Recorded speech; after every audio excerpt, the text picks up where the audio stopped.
Hello friends, माझं नाव चैतन्य पत्के आहे आणि welcome back to my YouTube channel. आपण या व्हिडिओमध्ये ॲनालिसिस करूया chief selector Mister Ajit Agarkar यांच्या अध्यक्षतेखाली सिनियर म्हणजे जे सिलेक्शन पॅनल आहे त्यांनी भारताचा जो श्रीलंका दौरा होणार आहे, 3 T20 इंटरनॅशनल्स आणि 3 एकदिवसीय सामने याच्यासाठी आपली टीम अनाऊन्स करून दिली आहे. आणि एक याच्यामध्ये सगळ्यात मोठा धक्का आहे तो T20 इंटरनॅशनल टीममध्ये आहे. बट सर्वात अगोदर आपण ODI स्क्वॉड मध्ये करूया ॲनालिसिस करूया आणि T20 स्क्वॉडचं पण हळूहळू ॲनालिसिस करूया. 3 T20s 27, 28 आणि 30 जुलैला पालेकेल्ले येथे खेळवण्यात येणार आहे आणि 3 एकदिवसीय सामने 2 ऑगस्ट, 4 ऑगस्ट आणि 7 August R Premadasa stadium Colombo येथे खेळवण्यात येणार आहे. सो सर्वात पहिले आपण ॲनालिसिस करूया ODI स्क्वॉडचं. रोहित शर्माला कर्णधार बनवण्यात आला आहे. ॲक्च्युली पहिले असं वाटत होतं की BCCI रेस्ट करणार आहे विराट कोहलीला, रोहित शर्माला. बट ॲक्च्युली काय झालं की चॅम्पियन्स ट्रॉफी 2025 अगोदर इंडियाच्या काहीतरी फक्त 6 का 9 ODIs आहे. त्या पण समजा मिस केल्या तर मच निडेड प्रॅक्टिस किंवा रिदममध्ये असणं, ग्रूवमध्ये असणं, हे किती पण वर्ल्ड क्लास प्लेयर असले तरी त्यांना थोडंसं अवघड जातं. मी असं म्हणत नाही आहे की मी त्यांच्या क्लासला किंवा कॅलिबरला डाऊट करतो आहे विराट कोहली आणि रोहित शर्माचा. मी तर त्यांच्यासोबत कोणी पण नाही, बट रिदममध्ये यायला वेळ लागतो आणि बाकीचे टीम्स पुष्कळ ODI खेळणारे as compare to India. So त्यांचे रिदम जास्त चांगल्या पद्धतीने सेट असेल. सो आपल्या या दोन रोहिराटला जे आपले दिल आणि धडकन आहे टीम इंडियाची, त्यांना वेळेवर काय प्रॉब्लेम नको यायला म्हणून त्यांनी ODIsमध्ये BCCIने त्यांचं नाव घेतलं आहे. एक सगळ्यात मोठी डेव्हलपमेंटमध्ये शुभमन गिलला उपकर्णधार म्हणून बनवण्यात आलेलं आहे. याचा अर्थ की BCCI लाँग टर्म फ्युचरसाठी विचार करते. नाही तर KL राहुल ॲक्च्युली ज्या वेळेला रोहित शर्मा नसायचा त्यावेळेला कॅप्टन्सी करायचा. ज्या वेळेला रोहित शर्मा विराट कोहली ज्यावेळेला कॅप्टन होता किंवा ज्या सिरीजमधनं रोहित शर्मा आणि विराट कोहली नसायचे त्यावेळेला KL राहुल आपली ODIsमध्ये कॅप्टन्सी करायचा आणि त्याचं खूप एक्सेप्शनल रेकॉर्ड आहे. बट BCCIने आता डिसाईड केलं आहे की KL राहुल T20 इंटरनॅशनल तर BCCI त्याला कन्सिडरच करत नाही सिलेक्टर्स. ODIsमध्ये पण त्याचं वर्कलोड नीट आणि चांगल्या पद्धतीने मॉनिटर करायचं आहे आणि लाँग टर्म समजा विचार करायचा. KL राहुल पण आय थिंक 32 का 33 वर्षाचा आहे. So Shubman Gill long term कॅप्टन्सीचा घोडा BCCIने आयडेंटिफाय करून टाकलेला आहे. जसं की तुम्हाला माहितीच होतं, भारत विरुद्ध झिम्बाब्वे हे 5 T20 सामने झाले, त्याच्यामध्ये शुभमन गिल कॅप्टन होतं. जरी ती आपली सी साईड असली तरी त्यांनी चांगली कॅप्टन्सी केली आपली. 4-1ने आपण जिंकलं. So that is one big takeaway. Hardik Pandya actually T20मध्ये पण ओव्हरलुक करण्यात आला आहे. त्याला कॅप्टन्सी येऊन सूर्यकुमार यादवला कॅप्टन केलेलं आहे आणि BCCIने हे तर लाँग टर्मसाठीच हा गेम खेळलेला आहे. ॲटलिस्ट एक सोर्स तर म्हणत होतं 2026पर्यंत सूर्यकुमार यादव कॅप्टन असणार आहे.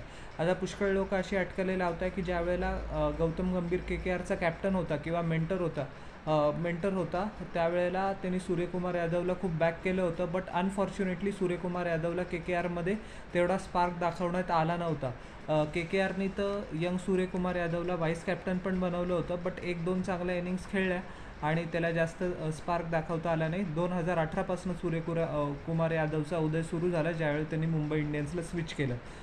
एनिवेज, हार्दिक पांड्याला कॅप्टन का केलं नाही आहे? आता मी जसं तुम्हाला सांगितलं की KKRचा कॅप्टन होताना अगोदर KKRसाठीच काय खेळायचं, तर याच्यात बिलकुल पण तथ्य नाही आहे.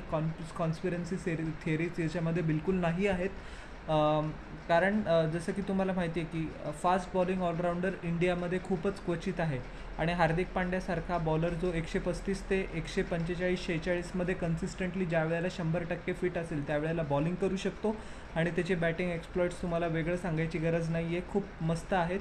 तर असं एक फास्ट बॉलिंग ऑलराऊंडर खूप रेअर कमॉडिटी आहे आणि हार्दिक पांड्याचं जे वर्कलोड मॅनेजमेंट BCCIला चांगल्या पद्धतीने सिलेक्टर्सला बघावं लागेल आणि त्याची अनफॉर्च्युनेट जी इंजरीजची काय म्हणतात त्याला की टाईमलाईन आहे, इव्हेंट आहे, त्याच्या करिअरमध्ये खूप वेळेला इंजर्ड होऊन गेलेला आहे आणि BCCIला ॲक्च्युली आता काहीच चान्स घ्यायचा नाही आहे. सो हे एक खास कारण आहे, वर्कलोड मॅनेजमेंट आणि फिटनेस कन्सर्न्स हिस्टॉरिकल त्याचे. सो काही कॉन्स्पिरन्सी थेरीजला बिलकुल येऊ नका. आता आपण ODI स्क्वॉडमध्ये परत येऊया. रोहित शर्मा कर्णधार आहे, शुभमन गिल उपकर्णधार आहे, विराट कोहली ऑफकोर्स, श्रेयस अय्यरचं पुनरागमन झालं आहे. आता तुम्हाला माहिती असेल की मी अगोदर व्हिडिओ पण बनवला होता की त्याला सेंट्रल कॉन्ट्रॅक्टमध्ये नाही घेण्यात आलं आहे. बट जसं की तुम्हाला माहिती असेल की श्रेयस अय्यरनी तुफान ODI वर्ल्ड कप खूप चांगल्या पद्धतीने खेळला आणि श्रेयस अय्यरबद्दल हे होतं की तो त्याचा टेस्ट फॉर्म जो आहे त्याच्या फॉर्मवर त्याचा ODI फॉर्म ॲक्च्युली जज केला जातो. हे ॲक्च्युली चांगलं नसतं. बट त्याने ODIजमध्ये एक्सेप्शनल परफॉर्मन्स दिलेला आहे, याच्यामध्ये काहीही वावगं नाही. रियान परागला पण ODIमध्ये सिलेक्ट केलं आहे, तर त्याला T20मध्ये सिलेक्ट केलं होतं, ODIजमध्ये सिलेक्ट केलं आहे. याचा अर्थ ऑलराऊंडर लाँग टर्म प्रॉस्पेक्टसाठी BCCI रियान परागकडे पण बघते आहे. त्याला ज्या क्वचित ऑपॉर्च्युनिटीज मिळाली, रियान परागने खूप चांगल्या पद्धतीने परफॉर्म केलं. Rishabh Pant comes back to the ODIज for the first time. December 2022 नंतर तो पहिल्यांदा ODI क्रिकेट खेळणार आहे. So all the best to him. KL Rahul तर नेमण्यात आहे. KL Rahul is going to be the wicket keeper. आता KL राहुलला पण तो थोडासा इंजरी प्रोन आहे, तर तो विकेट किपिंग करेल का रिषभ पंत विकेट किपिंग करेल हे बघणं औत्सुक्याचं ठरेल. But my guess is that KL Rahul will be the wicket keeper. Harshit राणाला पण सिलेक्ट करण्यात आला आहे, ज्यांनी डोमेस्टिक क्रिकेटमध्ये आणि IPLमध्ये KKRसाठी फार कहर ढावून दिला. शिवम दुबेला पण सिलेक्ट करणार आहे, कारण त्यांनी पर्सनल रिझनसाठी हार्दिक पांड्यानी ODIजमधनं शॉर्ट ब्रेक मागितला आहे. तो फक्त T20 इंटरनॅशनल खेळणार आहे. आय थिंक सो त्याचा तर आज एक खूप वाईट गोष्ट आहे की हार्दिकचा आणि नताशा स्टँकोविचचा ऑफिशियली डिवोर्स झाला आहे. So prayers are with Hardik and hopefully he recover. So खूप मोठा हिरो आहे. काही महिने त्याच्यासाठी फार नरकातच होता, तो नरकासारखेच गेलेले. वर्ल्ड कप विन त्याच्यासाठी एक खूप मोठं बाम होतं, पण आता त्याचा परत ऑफिशियली डिवोर्स होऊन गेलेला आहे. सो स्टे स्ट्रॉंग हार्दिक. तुझ्यासारखी काय म्हणतात त्याला की जी मेंटल टफनेस आहे ती 1% जरी बाकीच्या लोकांमध्ये आली तर त्यांचं आयुष्य सफल होऊन जाईल. So all the very best to you bro for the future and take your own time. Shivam दुबेला म्हणून रिप्लेसमेंट म्हणून कन्सिडर केलं आहे. दुबे पण फास्ट बॉलिंग ऑलराऊंडर आहे, तो कटर्स टाकतो. थोडंसं व्हेरिएशन पण शिवम दुबेकडे चांगलं आहे, जरी हार्दिक पांड्याचा पेस नाही आहे, बट फास्ट बॉलिंग ऑलराऊंडर आहे. अक्षर पटेलला सिलेक्शन केलं आहे. वॉशिंग्टन सुंदरचं पण सिलेक्शन झालं आहे, so no surprises in that. Kuldeep यादवला ODI स्क्वॉडमध्ये नेमलं आहे, T20मध्ये नाही नेमलं आहे. अर्शदीप सिंगचं निवड झालेली आहे. Once again no surprise. Khaleel Ahmed चे सिलेक्शन झालेलं आहे आणि मोहम्मद सिराजचं सिलेक्शन झालेलं आहे. जसप्रीत बुमराह ॲक्च्युली ODI स्क्वॉडमधनं आणि T20 स्क्वॉडमधनं रेस्टेड आहे. सो ही त्याची पण तुम्हाला इंजरी हिस्ट्री वेगळी सांगायची गरज नाही. सो काय म्हणतात त्याला की त्याला टेस्ट मॅचचा पण दौरा आहे, भारत विरुद्ध ऑस्ट्रेलिया डिसेंबरमध्ये. आपण मार्क्यू टेस्ट दौरे खेळणार आहे, इंग्लंड विरुद्ध पण सिरीज आहे. सो BCCI त्याला कन्झर्व करते. So nothing wrong in that. T20 international squad सगळ्यात मोठी डेव्हलपमेंट जसं की मी तुम्हाला एक्सप्लेन करतो. हार्दिक पांड्याला कर्णधार म्हणून नेमण्यात आला आहे. शुभमन गिलला उपकर्णधार म्हणून नेमण्यात आला आहे. यशस्वी जयस्वाल खेळणार आहे. माझ्या मते गिल आणि जयस्वाल ओपनिंग करतील. Right hand left hand combination जे त्यांनी झिम्बाब्वेमध्ये केलं. Rohirat magnificent T20 world cup नंतर रिटायर होऊन गेलेलं आहे. Rinku Singh, Riyan Parag once again no surprises. Rishabh Pant आणि संजू सॅमसन 2 विकेटकीपर नेमले. हार्दिक पांड्या खेळेल. शिवम दुबे पण खेळणार आहे. अक्षर पटेल पण खेळणार आहे. 3 ऑलराऊंडर आपले असणार आहे. जसं की तुम्हाला माहिती आहे रवींद्र जडेजानी पण T20 इंटरनॅशनल्समधनं रिटायरमेंट अनाऊन्स केली आहे. वॉशिंग्टन सुंदर आहे. रवी बिश्नोई आहे. आता कुलदीप यादवच्या पुढे रवी बिश्नोईला BCCI सिलेक्टर्स ॲक्च्युली प्रेफरन्स देत आहे T20 इंटरनॅशनलमध्ये. माझ्या मते हा डिसिजन थोडासा बरोबर नाही आहे, चुकीचा आहे. कारण बिश्नोईनी चांगला परफॉर्मन्स केलंच आहे, बट कुलदीपनी पण मिडल ओव्हर्समध्ये एक्सेप्शनली वेल परफॉर्म केला होता T20 वर्ल्ड कपमध्ये. अर्शदीप सिंगला सिलेक्ट केलं आहे, खलील अहमदला सिलेक्ट केलं आहे आणि मोहम्मद सिराजला सिलेक्ट केलं आहे. सगळ्यात महत्त्वाची गोष्ट म्हणजे युजवेंद्र चहलला पण सिलेक्शन नाही झालं आहे ना, ODIजमध्ये झालं आहे ना T20मध्ये झालं आहे. आणि BCCIने ॲक्च्युली त्याला एक फॉर्मॅटमध्ये तरी चान्स द्यायला पाहिजे. टीम कॉम्बिनेशनच्यामुळे त्याचं काय म्हणतात त्याला की T20 वर्ल्ड कपमध्ये तो भारतासाठी एक पण गेम नाही खेळू शकला.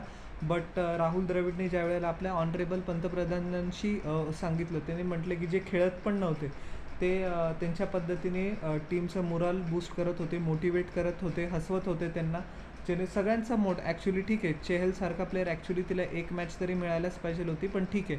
माझ्या मते कुलदीप यादवने जसा परफॉर्मन्स केला आहे त्यात अक्षर पटेल होता, रवींद्र जडेजा होता, त्या सॉर्ट ऑफ पिचेसवर युजवेंद्र चहलचं ॲक्च्युली जरासं काम नव्हतं. बट या सिरीजला तरी त्याला चान्स द्यायला पाहिजे होता. कुलदीप यादवला नाही घेतलं तरी ते अजून एक माझ्या मते सिराज किंवा खलील अहमदच्या ऐवजी ते युजवेंद्र चहलला नक्की घेऊन जाऊ शकत होते. बट एनिवेज चहलने डिसहार्टन व्हायची गरज नाही आहे. डोमेस्टिक क्रिकेटमध्ये जायचं, रगडा खायचा, चांगला परफॉर्मन्स करायचं.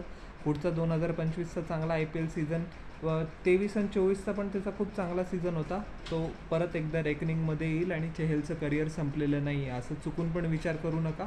So best is yet to come for UC. All the very best. आणि डिमोटिवेट नको फक्त, मी त्याला एवढंच सांगेल. सो तुम्हाला माझे T20 इंटरनॅशनल स्क्वॉड आणि ODI स्क्वॉड याचे ॲनालिसिस कसे वाटले हे जरूर न चुकता खाली कॉमेंट सेक्शनमध्ये सांगा.